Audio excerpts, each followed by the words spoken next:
easy electronics. So in this video, we are going to see some problems on op-amp sessions. So we have done a formula revision video of op-amp, and also we have done a numerical video part 1 of op-amp. This is a part 2 of op-amp numericals. We are going to do some of the op-amp numerical questions. Okay. So I was receiving a lot of requests to do more and more op-amp questions because they often appear to be a little bit confusing. So the trick is actually simple, but you need to practice more questions. Okay. So we are going to do some questions in this video. It will be very useful if you are preparing for technical assistant exam or ISRO, scientist or GATE exams or any competitive examination of electronics. So the first question is this: in the circuit shown below, what is V out if silicon transistor Q and ideal op-amps are used? That is, the circuit is consisting of a transistor which is a transistor which is made of silicon, and the op-amp used here is an ideal op-amp. Okay, so you have to follow ideal conventions to solve this question. So we need to find V out. Okay, now in order to find V out, first let us start from the op-amp side. So for the case of an ideal op-amp, we know that for an ideal op-amp, the voltage in the negative terminal and voltage in the positive terminal is equal, since they follow a concept called virtual ground. And according to the virtual ground concept, whatever voltage is appearing in the positive terminal will be equal to the voltage in the negative terminal. Okay, so whenever we are doing this convention, we always use that V plus for ideal op-amps. Okay, V plus is equal to V minus. That is the voltage at the non-inverting terminal is equal to inverting terminal. So by following this convention, if you see, the voltage at the non-inverting terminal is actually equal to 0 since it is grounded. You can see this is a ground. Okay, so V plus is equal to 0. So V minus is equal to 0. And if you see, V minus terminal is actually connected to the collector point. So this is the arrow. So this is the emitter, this is the base, and this is the collector. Okay, I'll mark it if you want to solve it a little more quickly. E and this is B. Okay, so the voltage VC is equal to 0. Why? Because V plus is equal to 0 and hence V minus is equal to 0. So VC is equal to 0 volt. Now the current that is flowing through this 1K ohm resistance, what will be that? This V minus is 0. This is 5 volt. So 5 minus 0 by 1K, right? So that will be the current flowing through this 1K. So I'll write it as I 1K is equal to 5 minus 0 by 1K, which is equal to 5 milliampere, right? 5 by 1K or 5 milliampere is the current flowing through this 1K ohm resistance. Now, so what all things we have obtained here? We have obtained here VC as 0 volt. VB is already grounded, so VB is also 0. We'll write it 0 volt. And we have obtained that what is the collector current? So whatever current is coming to this or flowing through this 1K will be entirely flowing to the collector side. Why? Because that is another convention that for ideal op-amps, they doesn't draw current to the input terminals. Okay, doesn't draw current to input terminals. So for both these terminals, that can be positive or negative terminal, that doesn't draw any currents to the terminals, input terminals. So these are the two important concepts you should know. V plus is equal to V minus, that is called virtual ground concept, and ideal op-amps doesn't draw any current to the input side. Okay, so as per that is when there is no current flowing to this side, so entirely this whatever current is flowing through 1K ohm will flow through towards the collector, right? So what is the value of collector current? It is equal to I1K. So this is equal to IC or the collector current. Okay, so we have obtained now various things. First thing is VC is equal to 0.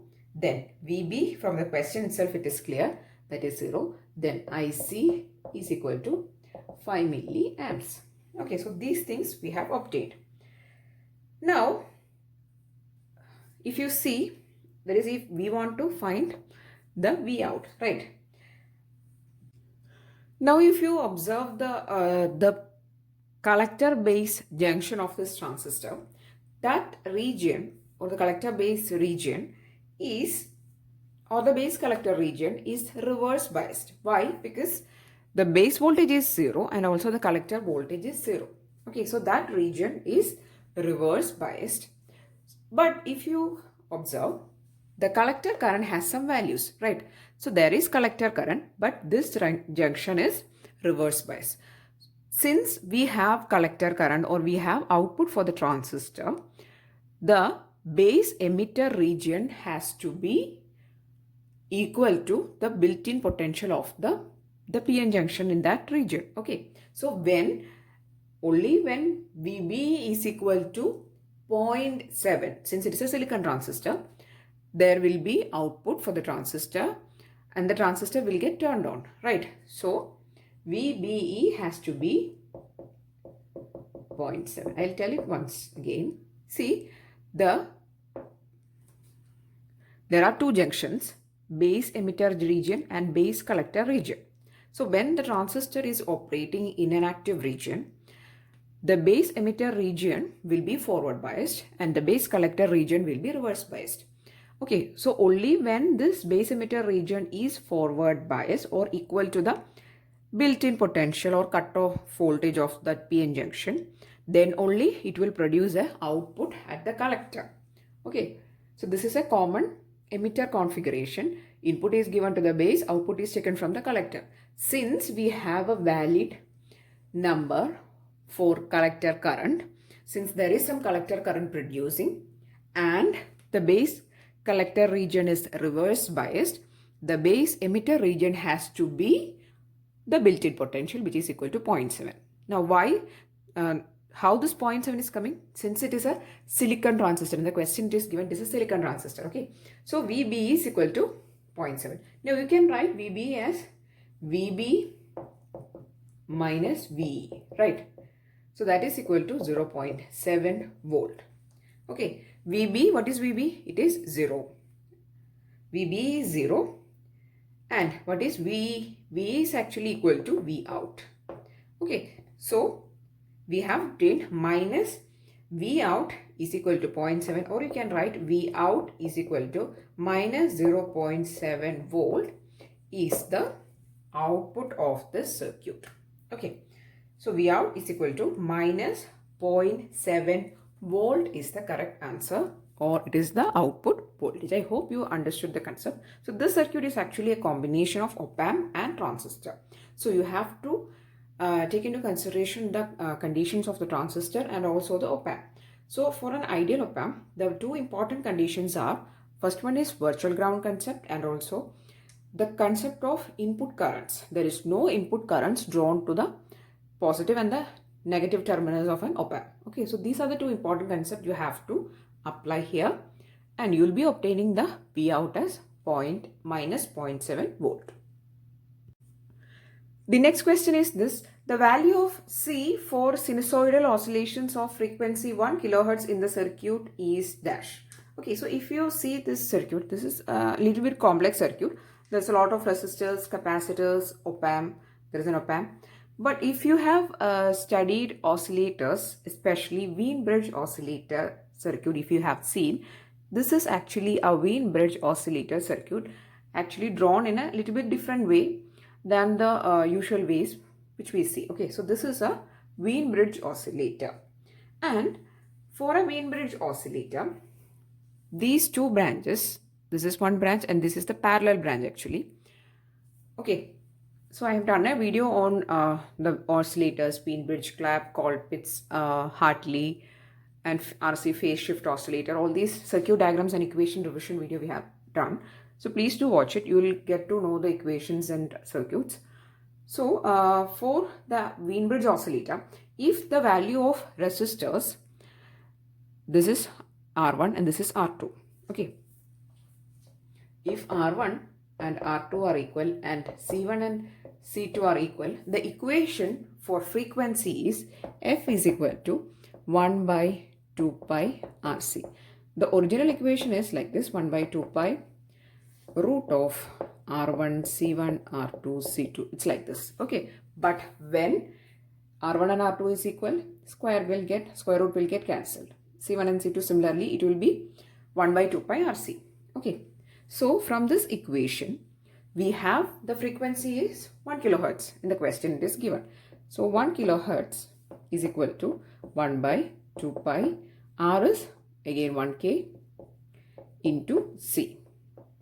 So directly we can write C is equal to, can write it here. Here again another 1K will come. C is equal to 1 by 2 pi into 1K into 1K, right? So you can write it as 10 raised to 6. Okay, so you can write, that is, the answer is 1 by 2 pi 10 raised to 6. Or you can write it as 1 by 2 pi microfarads. Okay, so this is the value of capacitance. So only thing is that you should be aware of the circuit diagram of a Wien-Bridge oscillator. And also you should think that the circuit has actually redrawn like this. Okay. Anyway, please do watch the video on oscillators. You will get to know that this is one branch and this is the another branch. Here we usually connect the value of unknown capacitance. So Wien-Bridge is used for expressing unknown value of capacitances in as expressions of frequency and resistance, or in terms of frequency and resistances. Okay, here in this branch we connect the unknown resistance usually, and in order to find the value of capacitance, when this is a condition, when the value of C1 and C2 is equal and R1 and R2 is equal, F is equal to 1 by 2 pi RC, and from that we will be getting C is equal to 1 by 2 pi microfarad is the value of the capacitance. Okay. The next question is this: in the op-amp circuit given in figure, the load current IL is dash. Okay, so this is a simple op-amp circuit. Only there are a lot of resistors connected, but there is no other components. Okay, in the earlier questions there were capacitors, there were BJT, but here there is only resistors, and we need to find what is the value of load current, which is the current flowing through this resistor.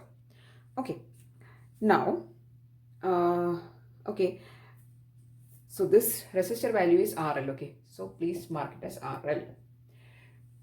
Now how to find the value of current IL? In order to find the current IL, we are going to apply nodal analysis on two nodes. Okay, this is one node and this is a second node. In the question also it is specifically shown that the voltage in this node is V minus and in this node is V plus. So we can think of that option, nodal analysis option. Okay, and again we are going to apply the virtual ground concept here. For an ideal op-amp, we are going to take V plus is equal to V minus. Okay, and also this question, that is finding the value of load current. The load current is not found in numerical numbers. It can only be expressed in terms of the components, that is resistors. Only in terms of resistors we can, and the voltages we can express. Since no values is given, only variables are given, we can only express load current in terms of other values of resistors or voltage. Okay, so first we'll start applying the nodal analysis from this node. Okay, what is the voltage in this node? It is V minus. Okay, we'll go to the virtual ground in the end. So the voltage in that node is V minus. So we'll take V minus minus Vs. So if you don't know how to do nodal analysis, there is a video in the network playlist. Please do watch it for nodal analysis. We have done simple questions for performing nodal analysis. Okay, so V minus minus Vs by R1. Then here plus 2V minus V out by R1 is equal to 0. Okay, so this is the nodal analysis for the node in this inverting terminal. Okay, here we can simplify it as R1 will get cancelled since it's a 0. Then V minus and V minus will be 2V minus. So it will be 2V minus Vs minus V0. So you can write 2V minus V out is equal to Vs. So Vs is this voltage, V out is the output, V minus is the voltage at the inverting terminal. Okay, so that is the first equation which we are getting. I'm going to mark it as equation number 1. Then I'm going to apply same process in this node. Okay, and I'll be getting the equation as for the first this branch. Okay, so this is ground, this is V plus. So V plus minus 0, it is V plus only by R2.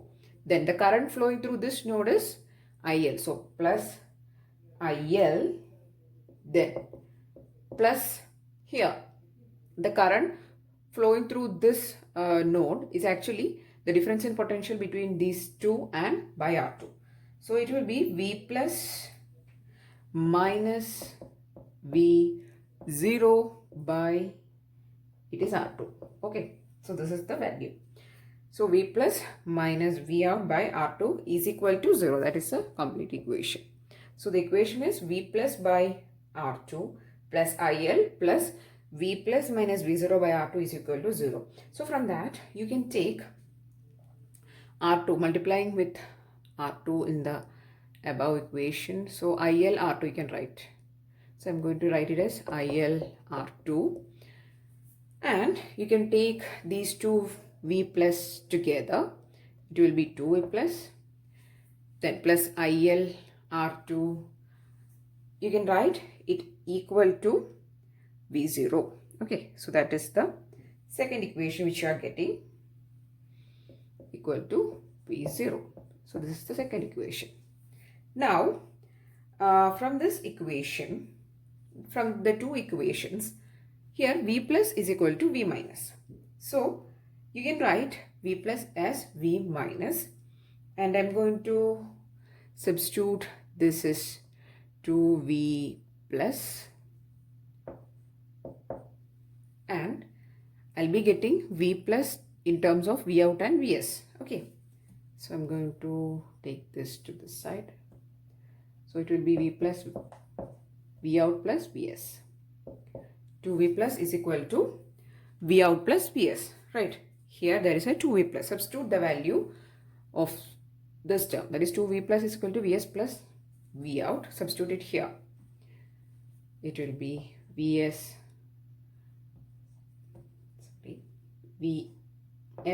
plus V out plus IL. Yeah, so that will get cancelled. Now you can cancel this V0 and V0. So you can cancel it out. Now we are getting Vs plus IL by IL R2.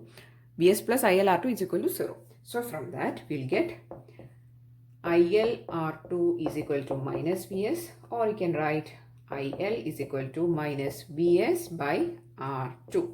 So this is the value for your load current getting. Okay, so it is minus Vs by R2 is the value of load current. IL is equal to minus Vs by R2. So this is the load current in terms of your voltage. You can call it a source voltage and your resistance in this non-inverting terminal. Okay, so what we have done to solve this question is just applying of nodal analysis in the two nodes, which is one node here and one node here. And then we have taken the nodal analysis means analyzing the currents. Okay, so we are writing the equations for current for every branch. This branch, then this branch, and this branch. So we have to take the difference in potential between the ends of the branches by the value of resistance. It can be resistance. Here it is resistance. It can be resistance or capacitance or any element. It's impedance you have to take. Okay, so this is simply resistance. So you can take the difference in potential by resistance. It will give you the current.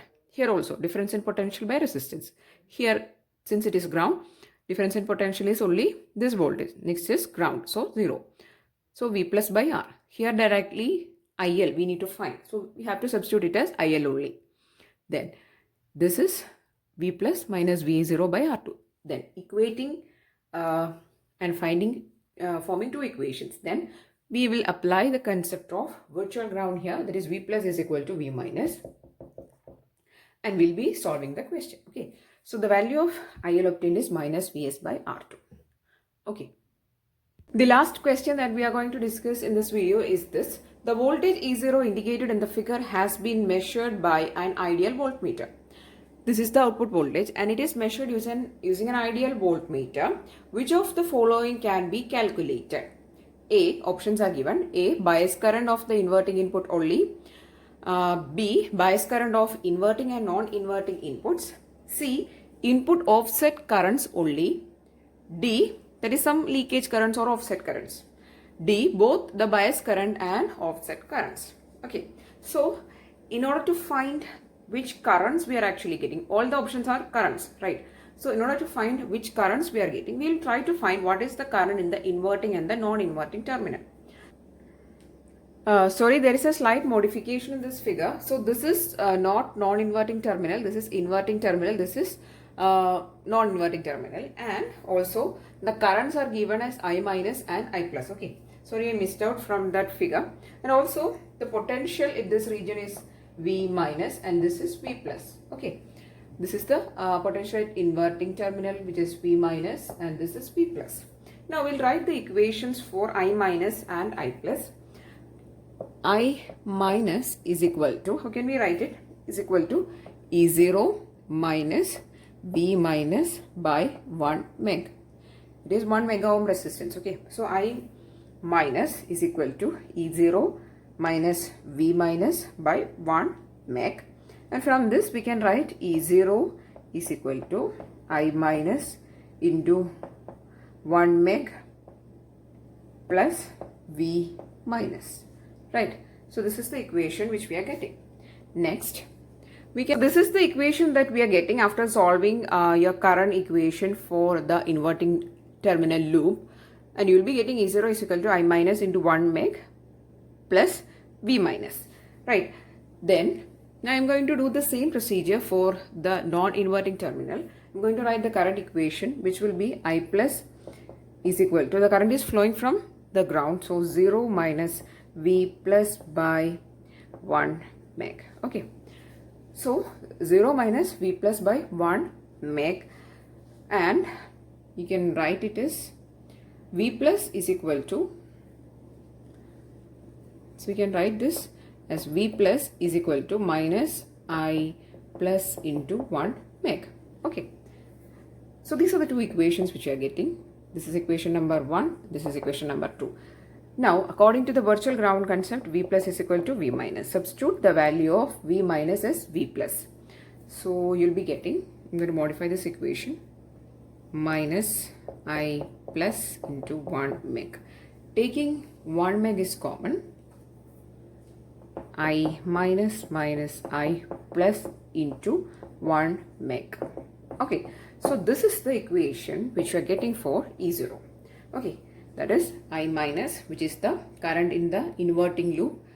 This is the current in the non-inverting loop, into 1 meg. So when you are actually measuring E0, you are actually finding the difference in currents. Okay, so you cannot find bias currents, you can only find the offset currents, which are the input offset currents, which is a difference between these currents you can find. So the correct answer for this question is option C, which is input offset current only. Okay, and also you have to always remember this thing in mind, that for an ideal op-amp, there is no current drawn towards the input terminals. That is, for V plus and V minus, there is no current drawn towards the input if the op-amp is an ideal op-amp. Now for this question, the question is, when we are measuring E0, which of the following has been calculated? Which of the following can be calculated is the offset currents. Okay, so the correct answer is option C is the correct answer, and these are the questions which I have included in this video. So I really hope that you found this video useful. So these are questions from OPAM area, which is a very difficult area. Sometimes we have to you have to get the trick to solve the questions. So the main tricks is virtual ground concept, that is V plus is equal to V minus. In most of the cases you have to take this assumption, and also you have to take for the case of ideal operational amplifiers, you have to think that when some branching is happening in that area, the current towards the terminals, that can be positive or the negative terminals, is taken as 0, because they doesn't draw any input currents, or for ideal op amps they doesn't draw currents towards the terminals, input terminals. Okay, so that is another important concept. And also there is a lot of characteristics of op amp which we have discussed in the op amp formula revision video. So I really hope that these videos, this is the third video, first two videos are also very important, please do watch it. So if you found this video useful, please do like it and also share it, and if you want more videos, please do subscribe to the channel. Thanks for watching and keep on watching.